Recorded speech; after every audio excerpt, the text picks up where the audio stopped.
लाल किला 17वीं सदी का मुगलकालीन किला है। यह किला दिल्ली की सबसे खास ऐतिहासिक इमारतों में से एक है। वहीं अब इसे लेकर एक नया विवाद सामने आया है।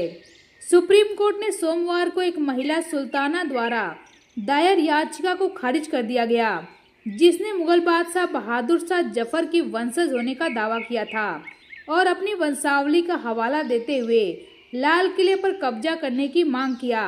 जिसके बाद चीफ ऑफ जस्टिस यानी कि सीजेआई संजीव खन्ना और जस्टिस पीवी संजय कुमार की पीठ ने याचिका को पूरी तरह से गलत बताते हुए कहा, केवल लाल किला ही क्यों, फतेहपुर सीकरी क्यों नहीं, उन्हें भी क्यों छोड़ दिया जाए। चीफ जस्टिस संजीव खन्ना ने सुल्ताना बेगम की याचिका पर सवाल उठाया। चीफ जस्टिस ने हैरानी जताते हुए कहा, क्या आप इस पर बहस करना चाहती हैं? सुल्ताना बेगम हावड़ा कोलकाता के पास रहती हैं। उन्होंने लाल किले पर मालिकाना हक मांगा था।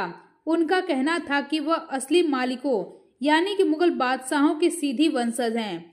1857 के प्रथम स्वतंत्रता संग्राम के बाद अंग्रेजों ने लाल किला मुगलों से छीन लिया था, क्योंकि बहादुर शाह जफर द्वितीय ने औपनिवेशिक शासकों के खिलाफ विद्रोह का समर्थन किया था।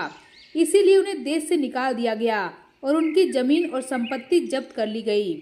जिसके बाद अब सुल्ताना बेगम ने सरकार से वित्तीय सहायता की मांग की। उन्होंने कहा कि अगर सरकार उन्हें पैसे दे दे तो वह अपना दावा छोड़ देंगी। यह पहली बार नहीं है जब उन्होंने ऐसी मांग की है। साल 2021 में उन्होंने दिल्ली हाई कोर्ट में भी अर्जी दी थी।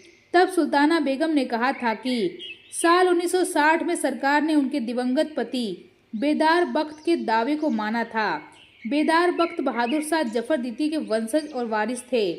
इसके बाद सरकार ने उन्हें पेंशन देना शुरू कर दिया, लेकिन साल 1980 में उनकी मृत्यु के बाद यह पेंशन सुल्ताना बेगम को मिलने लगी। सुल्ताना बेगम का कहना था कि यह पेंशन उनकी ज़रूरतों के लिए काफ़ी नहीं है। उन्होंने आरोप लगाया कि सरकार ने गैर कानूनी तरीके से लाल किले पर कब्जा कर लिया है।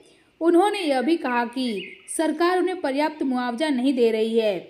यह उनकी संपत्ति और ऐतिहासिक महत्व के हिसाब से सही नहीं है। सुल्ताना बेगम का कहना है कि यह उनके मौलिक अधिकारों और संविधान के अनुच्छेद 301 का उल्लंघन है।